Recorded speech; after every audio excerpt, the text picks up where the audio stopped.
তো আজকে আমরা দেখব অ্যাকচুয়ালি পিএইচপি কোডটা কোথায় রাইট করতে হয়, হ্যাঁ, এবং কিভাবে এটার আউটপুট হয়, অথবা পিএইচপি ফাইলটা কিভাবে লিখতে হয়।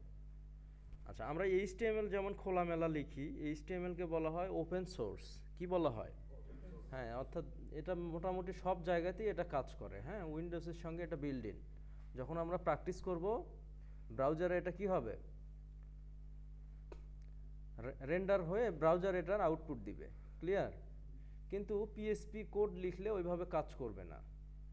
কেন কাজ করবে না? কারণ পিএইচপি কাজ করে হচ্ছে সার্ভার বেসড। হ্যাঁ, পিএইচপি কিভাবে কাজ করে? Server based. আচ্ছা, পিএইচপিকে বলা হয় হচ্ছে সার্ভার সাইড প্রোগ্রামিং, অর্থাৎ সার্ভার ছাড়া পিএইচপি কোড রান হবে না। আচ্ছা, তো অনলাইনে আমরা যখন হোস্ট করব তখন ওরা ওখানে সার্ভার ওখানে দেয়াই থাকে। সার্ভার কি দেয়াই থাকে? হ্যাঁ, ওখানে পিএইচপি সাপোর্ট দেয়াই থাকে, কিন্তু লোকাল হোস্টে তো সার্ভার নাই। এই জন্য আমাদের জাম্প সেট দিতে হয়। কি জাম্প অথবা ওয়াম্প? হ্যাঁ, এগুলো সাধারণত সার্ভার, এগুলো সাধারণত কি সার্ভার। আর পিএইচপি কাজ করে হচ্ছে ডেটাবেজ হয়ে। কি হয়ে? ডেটাবেজ হয়ে। এখন এই সার্ভারের মধ্যে ডেটাবেজ আছে। কি আছে? ডেটাবেজ আছে। হ্যাঁ, ডেটাবেজের সঙ্গে কানেকশন আছে, বা পিএইচপির যে বিল্ড ইন সাপোর্টিভ যে জিনিসগুলো, হ্যাঁ, এগুলো না থাকলে তো পিএইচপি আউটপুট দিবে না। হ্যাঁ, এই জিনিসগুলো কোথায় থাকে? সার্ভারে থাকে। হ্যাঁ, যেমন যেটা হচ্ছে কিছু সার্ভার আছে লিনাক্স বেসড, হ্যাঁ, কিছু সার্ভার আছে কি উবান্টু বেসড, কিছু সার্ভার আছে কি রিয়াক্ট বেসড বা জাভা স্ক্রিপ্ট বেসড। মানে ওই সার্ভারগুলোতে দেখা যাচ্ছে যে জাভা স্ক্রিপ্ট সাপোর্ট করবে, রিয়াক্ট সাপোর্ট করবে, মঙ্গোডিবি সাপোর্ট করবে, হ্যাঁ, তারপরে নোট জেএস সাপোর্ট করবে। আর কিছু সার্ভার কি মাইস্কিউল বেসড, অর্থাৎ পিএইচপি এবং কি বেসড, মাইস্কিউল বেসড। আবার কিছু সার্ভার আছে কি হ্যাঁ উবান্টু বেসড। তো যাই হোক, বেশিরভাগ ওয়ার্ডপ্রেস যেহেতু পিএইচপিতে করা, কিসে করা? পিএইচপি এবং মাইস্কিউলে করা। হ্যাঁ, সো সার্ভারটাও আমাদের ওই রকম লাগবে। সার্ভার আরও আছে। সার্ভার কি আরও আছে। এখন এই সার্ভারে এই জিনিসগুলো সাপোর্ট দেয়া থাকে। যেমন আমরা কি জাভা যদি প্র্যাকটিস করি, খোলামেলা প্র্যাকটিস করতে পারবো। জাভার সার্ভার আবার কি আলাদা। ঠিক আছে? কি জাভা স্ক্রিপ্টের সার্ভার আবার কি আলাদা। এখন ওয়ার্ডপ্রেস পিএইচপি বেসড যেগুলো, এগুলো সাধারণত সবের সঙ্গেই মাইস্কিউএল কাজ করে। কি কাজ করে? মাইস্কিউএল মানে ডেটাবেস। কি মাইস্কিউএলটা কি? একটা ডেটাবেস। আচ্ছা, এখন হচ্ছে এগুলো আমরা স্টেপ বাই স্টেপ দেখাবো। আগে জাম্প সেট আপ দিই পরের ক্লাসে। এখন আমরা দেখব পিএইচপি কোড অ্যাকচুয়ালি কোথায় লিখতে হয়। হ্যাঁ, তো আমার জাম্প সেট আপ দেওয়া আছে। আমি জাম্প ওপেন করব। ওপেন করার পর এখানে আমি দেখতে পাচ্ছি অ্যাপাচি এবং কি মাইস্কিউএল, এই দুটো অন করতে হবে। অ্যাপাচি এবং মাইস্কিউএল কি করতে হবে? অন করতে হবে। আরও আছে, যেমন ফাইল জিলা আছে, হ্যাঁ, তারপরে টমক্যাট আছে। এগুলো আসলে অন্য অন্য ডেটাবেজের টাইপ। হ্যাঁ, অন্য অন্য কি ডেটাবেজের টাইপ বা ফাইল টাইপ, কিন্তু আমাদের শুধু মাইস্কিউএল আর অ্যাপাচি রান করলেই হবে। হ্যাঁ, মানে জাম্পটা এই সাপোর্ট দুইটা দিবে। এই সাপোর্ট দুইটা কি দিবে? হ্যাঁ, অ্যাপাচি হচ্ছে হোস্ট রিলেটেড আর মাইস্কিউএল হচ্ছে ডেটাবেস। ক্লিয়ার? আচ্ছা, এখন আমার এই পিসিটা একটা সার্ভার হয়ে গেল। পিসিটা একটা কি হয়ে গেল? সার্ভার হয়ে গেল। ফাইলগুলো কোথায় আছে? বেসিক্যালি আমি যদি সিতে যাই, আমি যেখানে ইনস্টল করেছি জাম্পটা htdocs, এর মধ্যে আমি দুইটা ওয়ার্ডপ্রেস ইনস্টল করেছি। হ্যাঁ, এটা প্রথম ওয়ার্ডপ্রেস, এটা দ্বিতীয় ওয়ার্ডপ্রেস। আচ্ছা, এটার একটা লিঙ্ক থাকবে। কি থাকবে? লিঙ্ক থাকবে, যেমন লোকাল হোস্ট স্ল্যাশ ওয়ার্ডপ্রেস।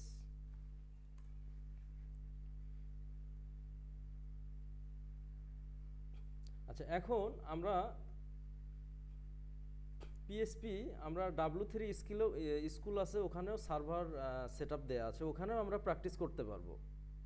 যেমন আমরা যদি লিখি ভারডাম্প, ভারডাম্প ফাংশন, হ্যাঁ, পিএইচপি, তাহলে এই যে এখানেও আমরা পিএইচপি কি করতে পারবো? প্র্যাকটিস করতে পারবো।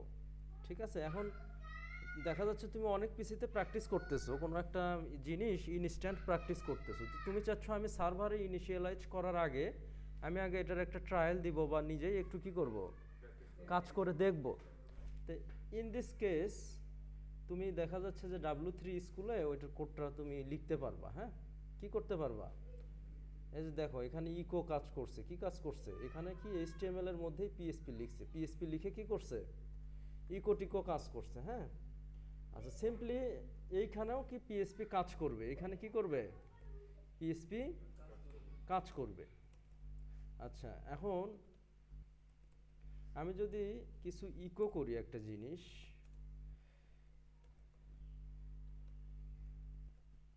ব্যাস 7, আচ্ছা তাহলে কিন্তু ওইটাই আউটপুট দিবে, ওটা কি দিবে, ওইটাই আউটপুট দিবে ব্যাস 7। ক্লিয়ার? ইকো দিয়ে সাধারণত একটা আউটপুট দেয়া হয়, হয় কোনো টেক্সট, হয় কোনো কি ইন্টেজার সংখ্যা, অথবা ফ্লোটিং পয়েন্ট, হ্যাঁ, অথবা দেখা যাচ্ছে বুলিয়ান, হ্যাঁ, এগুলোর কি আউটপুট দেয়া হয়, ইকো দিয়ে আউটপুট দেওয়া হয় এবং প্রিন্ট দিয়ে দেওয়া হয়, প্রিন্ট এফ দিয়ে দেওয়া হয়। হ্যাঁ, এই জিনিসগুলোতে কি দেওয়া হয়, আউটপুট দেওয়া হয়। আচ্ছা তাহলে এইখানেও আমরা প্র্যাকটিস করতে পারবো, আবার এখানেও করতে পারবো, কোথায়, এই যে লোকাল হোস্ট। আচ্ছা লোকাল হোস্ট অনেক সময় সার্ভার জাম কিন্তু অনেক ভারী, সেট আপ দিতে দেখা যাচ্ছে minimum download plus set up 30 মিনিটসের একটা ব্যাপার। তো সেই ক্ষেত্রে তোমরা দ্রুত কি করবা, W3 স্কুলে কোডটা চেক করে নিতে পারবা। হ্যাঁ, আচ্ছা এখন আমরা একটা পিএসপি লিখবো, কি লিখবো, আচ্ছা পিএসপি ফাইলের আমরা কিন্তু অবশ্যই এখানে যদি লিখি তাহলে কিন্তু কাজ করবে না। যেমন আমি যদি এখানে লিখি bash7.php, batch7 কি php, আচ্ছা এইখানে আমরা একটা কোড লিখবো, এখন কি লিখবো, কোড লিখবো। আচ্ছা আমরা জানি পিএসপি ফাইলের সবসময় এক্সটেনশনে কি থাকবে, .php থাকবে। আচ্ছা তাহলে এবং ফাইলের শুরুতে কি থাকবে, পিএসপি, এবং শেষে কি এরকম। হ্যাঁ, আচ্ছা এখন আমি একটা জিনিস ইকো করব, এখানে কি করব, ইকো, এখানে ভুল হয়েছে। হ্যাঁ, আচ্ছা ইকো করব হচ্ছে bash7, bash7, তাহলে এটা কিন্তু আউটপুট দেওয়ার কথা, কিন্তু আউটপুট দিবে না। কেন দিবে না, কারণ আমরা জানি পিএসপি সার্ভার ছাড়া কি হয় না, রান হবে না বা ওপেন হবে না। ক্লিয়ার? কোডটা শো করবে ডিরেক্ট, ওই কোডটা কি করবে, শো করবে। কেন কোড শো করছে, কারণ সার্ভার নাই, এখানে কি নাই, সার্ভার নেই। আবার এই সেম ফাইলটা যদি আমরা সার্ভারে নিয়ে যাই, কোথায় নিয়ে যাব, সার্ভারে নিয়ে যাই, আমরা জানি আমাদের সার্ভারটা জাম্পটা কি আমাদের সার্ভার, বাট রিমেম্বার আমাদের অলওয়েজ ফাইলগুলো রাখতে হবে htdocs এর মধ্যে। কার মধ্যে, htdocs মানে লোকাল হোস্ট, htdocs মানে কি লোকাল হোস্ট, এই যে এই লিঙ্কটা। হ্যাঁ, আচ্ছা এখন আমরা যদি bash7টা এখানে পেস্ট করি, এখন কিন্তু এই ফাইলটা রান হবে। আচ্ছা কিভাবে আমরা এক্সটেনশনটা কিন্তু আমরা আগেই জেনেছি যে htdocs মানে কি লোকাল হোস্ট। তো লোকাল হোস্টের পরে ফাইলের নেমটা তুমি কল করো। এখন কিন্তু আর কোডটা শো করছে না, এখন যেটা আমি ইকো করেছি সেটা কি করছে, আচ্ছা শো করছে। আচ্ছা এখন আমি ফাইলটা ওপেন করি, bash7.php, এটাতে আমি কিছু কোড লিখবো, তাই না। আচ্ছা পিএসপিটা অনেক মজার, হ্যাঁ পিএসপিটা অনেক কি মজার। আমি যদি 2+2 করি তাহলে কি ইকো হবে, আচ্ছা এখন আমি ইন্টেজার ইয়া করি 2 প্লাস কি 2, তাহলে দেখি কি শো করে, 4 শো করতেছে, তাই না। আচ্ছা যদি 2 গুণন 2 দেই তাহলে কি হয়,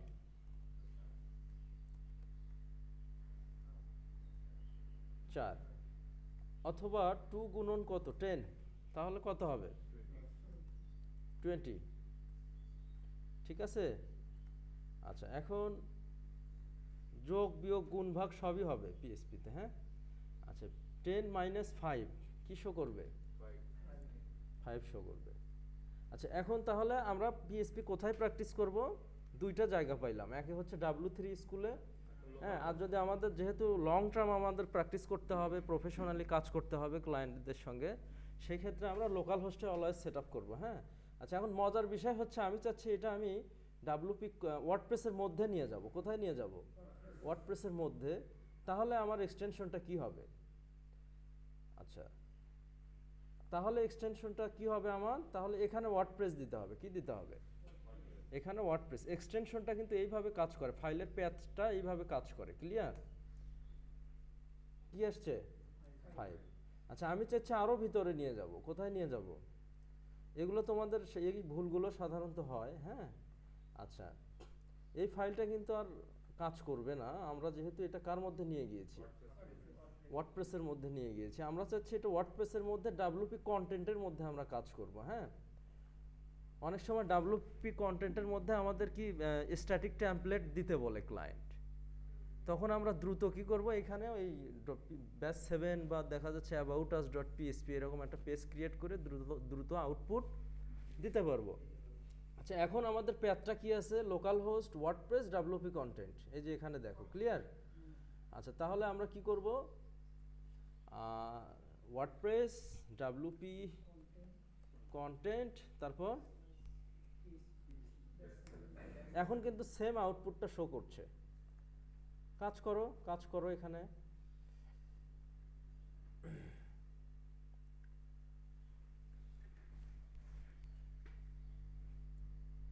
আচ্ছা, ইকো আমি একটা কি করব?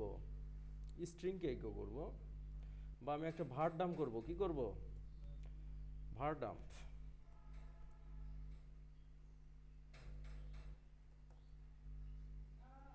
ভারডাম কি করব? ব্যাস 7।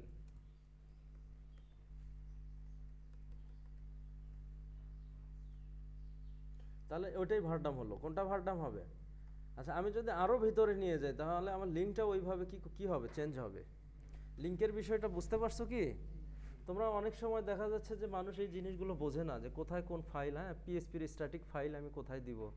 হ্যাঁ, তো এইভাবে পিএসপির আউটপুটটা, সার্ভার ছাড়া পিএসপি কখনোই কাজ করবে না। এখন W3 স্কুলে রান হচ্ছে কেন? ওখানে সার্ভার দেয়া আছে। ওখানে কি সার্ভার দেয়া আছে? এই জাম্পের যে স্ট্রাকচারটা দেখতে পাচ্ছ, সেম অনলাইন সার্ভারেরও সেম স্ট্রাকচার, সেম স্ট্রাকচার। এখন ঘটনা হচ্ছে ডেটাবেসটা কোথায়? ডেটাবেসটাও আছে এখানে। তুমি হচ্ছে পিএসপি মাই অ্যাডমিন দাও, দেখো ডেটাবেসটা কেমন। হ্যাঁ,